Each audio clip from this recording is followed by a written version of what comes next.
Business സ്റ്റഡീസിലെ management ഫംഗ്ഷൻസിനെല്ലാം തന്നെ നമ്മൾ process and steps പഠിച്ചിട്ടുണ്ട്.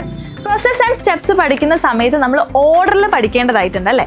അപ്പോൾ ഇങ്ങനെ ഓർഡറിൽ എഴുതിയിട്ടില്ല എങ്കിൽ നമുക്ക് എക്സാമിന് മാർക്ക് നഷ്ടമാകും. അപ്പോൾ ഈ ഓർഡറിൽ പഠിക്കുക എന്നുള്ളത് കുറച്ച് ബുദ്ധിമുട്ടുള്ള കാര്യമാണ്. ഇനിയിപ്പോൾ നമ്മൾ ഓർഡറിൽ പഠിച്ചിട്ടുണ്ടെങ്കിൽ തന്നെ 1-2 എണ്ണം മിസ് ഔട്ട് ആയി പോകാനുള്ള ചാൻസ് ഉണ്ട്. അങ്ങനെ നമ്മൾ പിന്നെ അത് ഓർത്തെടുക്കുന്ന സമയത്ത് എക്സാം ഹാളിൽ ടൈം നഷ്ടപ്പെടാനുള്ള കാരണമാകും. പക്ഷേ ഈ പ്രോസസ് ആൻഡ് സ്റ്റെപ്സ് ഒക്കെ എന്തെങ്കിലും ഒരു കോഡ് ഉപയോഗിച്ച് പഠിക്കുകയാണെങ്കിൽ ഓരോ സ്റ്റെപ്സും നമുക്ക് ഈസി ആയിട്ട് റീകോൾ ചെയ്യാനായിട്ട് പറ്റും. കൺട്രോളിംഗ് പ്രോസസ് പഠിക്കാനായിട്ടുള്ള ഈസി കോഡുമായിട്ടാണ് മിസ് എന്ന് വന്നിട്ടുള്ളത്. അപ്പൊ കോഡ് എന്താണെന്ന് അറിയണ്ടേ? SM CAT. അപ്പൊ S എന്താണ് ഇതിൽ? S stand for setting performance standard. M stand for measuring actual performance. C stand for comparing actual performance. And A stand for analyzing deviation. Last one T. T stand for taking corrective action.